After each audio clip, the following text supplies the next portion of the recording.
Assalamualaikum warahmatullahi wabarakatuh. Kami dari kelompok 3 yang beranggotakan saya sendiri, Ayu Sindawati, NIM 180311100106, dan rekan Saya Tri Saulani, NIM 18031111100116. Saya Dian Khairiyah, NIM 180311100154. Di sini anggota kami satu mengalami izin karena ada masalah. Selanjutnya, kami dari kelompok 3 akan menjelaskan tentang produksi inovasi yang telah kita buat, yaitu pupuk vokasi. Salah satu permasalahan dalam pertanian sekarang adalah tanah olahan masyarakat makin hari makin miskin akan unsur hara karena dampak negatif dari pupuk buatan. Oleh sebab itu, maka perlu adanya suatu tindakan yang perlu dibudidayakan bersama dengan cara memupuk tanaman dengan menggunakan pupuk kompos atau pupuk organik. Kompos atau humus adalah sisa-sisa makhluk hidup yang telah mengalami pelapukan. Bentuknya sudah berubah seperti tanah dan tidak berbau. Pupuk kompos adalah salah satu pupuk organik yang sangat bermanfaat bagi peningkatan produksi pertanian, baik kualitas dan kuantitas, mengurangi pencemaran lingkungan, dan meningkatkan kualitas lahan secara berkelanjutan. Penggunaan pupuk kompos dalam jangka panjang dapat meningkatkan produktivitas lahan dan dapat mencegah degradasi lahan, serta berperan besar terhadap perbaikan secara fisika, kimia, biologi tanah, serta lingkungan. Pupuk kompos merupakan salah satu pupuk organik yang dibuat dengan cara menguraikan sisa-sisa tanaman dan hewan dengan bantuan organisme hidup. Salah satu jenis pupuk organik yang sering digunakan adalah vokasi pupuk kandang sapi dan vokasi pupuk kandang kambing. Vokasi pupuk kandang merupakan fermentasi dari pupuk segar yang menggunakan pupuk kandang sapi atau pupuk kandang kambing sebagai bahan bakunya. Vokasi mempunyai banyak keunggulan, yaitu antara lain kandungan unsur haranya sangat tinggi, kandungan mikroorganisme yang menguntungkan sangat tinggi, dan senyawa-senyawa organik yang dikandungnya dapat cepat diserap oleh tanaman. Pupuk kotoran kandang kambing mengandung nilai rasio CN sebesar 21,12%. Selain itu, kadar hara pada kotoran kambing mengandung N sebesar 1,41%, kandungan P sebesar 0,54%, dan kandungan K sebesar 0,75%. Pengomposan membutuhkan rasio CN dan kadar hara untuk aktivitas mikroorganisme. Penambahan kotoran kambing merupakan faktor yang harus diperhatikan dalam pembuatan kompos. Proses pengomposan juga membutuhkan bantuan mikroorganisme untuk mendekomposisi bahan dan mempercepat proses pengomposan. Mikroorganisme yang biasanya digunakan untuk mempercepat proses pengomposan adalah efektif mikroorganisme atau biasa disingkat dengan E4. E4 berfungsi untuk mempercepat penguraian bahan organik, menghilangkan bau yang timbul selama proses penguraian, menekan pertumbuhan mikroorganisme patogen, serta meningkatkan aktivitas mikroorganisme yang menguntungkan, menurut M. Trisna Afriyadi 2017. Di antara jenis pupuk kandang yang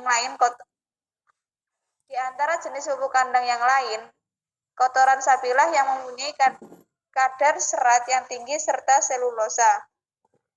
Hal ini terbukti dari hasil pengukuran parameter CN rasio yang cukup tinggi, yaitu lebih dari 40. Di samping itu, pupuk ini juga mengandung unsur hara mikro seperti 0,5 N, 0,25 P2O5, 0,5% K2O dengan kadar air 0,5%, dan juga mengandung unsur mikro esensial lainnya yang dapat digunakan sebagai pengganti pupuk kimia, menurut Parnata 2010. Vokasi adalah suatu kata dalam bahasa Jepang yang berarti bahan organik yang telah difermentasikan. Pupuk vokasi dibuat dengan memfermentasikan bahan-bahan organik. Dengan E4, biasanya vokasi ditemukan dalam bentuk serbuk atau butiran. Proses pembuatan vokasi terjadi peristiwa pengomposan yang merupakan proses perombakan bahan organik yang melibatkan mikroorganisme dalam keadaan terkontrol menurut Marsono dan Lingga 2003. Proses perombakan atau dekomposisi bahan organik menjadi zat organik terbentuk ion tersedia bagi tanaman umumnya berlangsung relatif lama, sekitar 2-3 bulan. Sedangkan pemberian bahan organik yang belum terdekomposisi sempurna dapat berakibat negatif bagi tanaman karena dalam proses tersebut akan terjadi persaingan antara mikroorganisme dengan tanaman untuk mendapatkan nutrisi di dalam tanah. Untuk mengatasi hal tersebut, dapat digunakan efektif mikroorganisme yang menyebabkan bahan organik akan terdekomposisi dalam waktu yang cepat, yaitu 1-2 minggu. Selanjutnya akan dijelaskan oleh teman saya. Untuk yang selanjutnya yaitu metode pelaksanaan dari kegiatan pembuatan bokasi pupuk kandang. Yang pertama yaitu alat dan bahan yang digunakan pada pembuatan bokasi pupuk kandang yaitu meliputi terpal, karung, cangkul, ember, pengaduk, pupuk kandang, dedak, sekam, gula pasir, E4 dan juga air. Untuk prosedur kerja sendiri, yang pertama yaitu pengaktifan E4 yang diaktifkan menggunakan gula dan kemudian dicampur dengan air. Yang kedua yaitu bokasi pupuk kandang yang meliputi pupuk kandang, sekam, dan juga dedak dicampur secara merata. Selanjutnya yaitu pencampuran antara bokasi pupuk kandang dan juga larutan E4 dilakukan perlahan-lahan dan merata hingga kandungan air kurang lebih 30-40%. Kandungan air yang diinginkan diuji dengan menggenggam bahan. Kandungan air kurang lebih 30-40% ditandai dengan tidak menetesnya air apabila bahan digenggam dan akan mekar bila genggaman dilepaskan. Selanjutnya yaitu bahan yang telah dicampur dilakukan di atas tempat yang kering atau dapat juga dimasukkan ke dalam ember atau karung. Bila diletakkan di lantai, bahan sebaiknya ditumpuk secara teratur. Tumpukan bahan umumnya setinggi 15-20 cm atau dapat juga hingga mencapai 1,5 meter. Setelah itu, tumpukan bahan ditutup dengan goni atau juga menggunakan terpal. Suhu tumpukan dipertahankan antara 40-50 derajat Celcius. Untuk mengontrolnya, setiap 5 jam sekali atau minimal sehari sekali. Suhunya diukur. Apabila suhunya tinggi, maka bahan tersebut dibalik, didiamkan sebentar agar suhu turun, kemudian ditutup kembali dan demikian seterusnya. Proses fermentasi ini berlangsung sekitar 4-7 hari. Setelah bahan menjadi bokasi, terpal dapat dibuka. Bokasi ini dicirikan dengan warnanya hitam, gembur, tidak panas, berbau harum segar, dan juga dalam kondisi ini bokasi ini telah dapat digunakan sebagai pupuk untuk pengaplikasian pada tanaman. Selanjutnya yaitu akan kami tampilkan cuplikan video pembuatan dari bokasi pupuk kandang ini sendiri.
Maaf karena videonya sedikit macet, saya lanjutkan saja pada manfaat bokasi secara umum.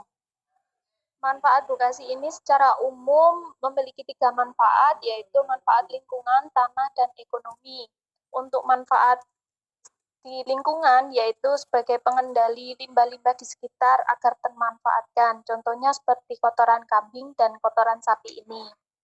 Manfaat untuk tanahnya yaitu sebagai memperbaiki struktur tanah, sehingga dengan struktur tanah yang baik, nanti memiliki tanah yang subur dan pertumbuhan tanamannya itu lebih optimal. Untuk manfaat ekonomi, limbah kotoran sapi ini nantinya dijadikan sebagai nilai ekonomi yang menguntungkan. Berikut ini adalah penampakan dari pupuk vokasi yang kami buat. Perbandingan pupuk vokasi ini dibandingkan dengan pupuk kimia, yaitu tidak merusak lingkungan, memiliki nutrisi lengkap, pembuatannya itu sederhana dan praktis, dan bahan-bahan yang digunakan itu mudah didapatkan. Pupuk vokasi yang siap digunakan itu memiliki ciri-ciri jika digenggam memiliki tekstur yang remah. Seperti ini. Sekian presentasi dari kelompok kami. Jika ada kurang lebihnya, saya mohon maaf. Wassalamualaikum warahmatullahi wabarakatuh.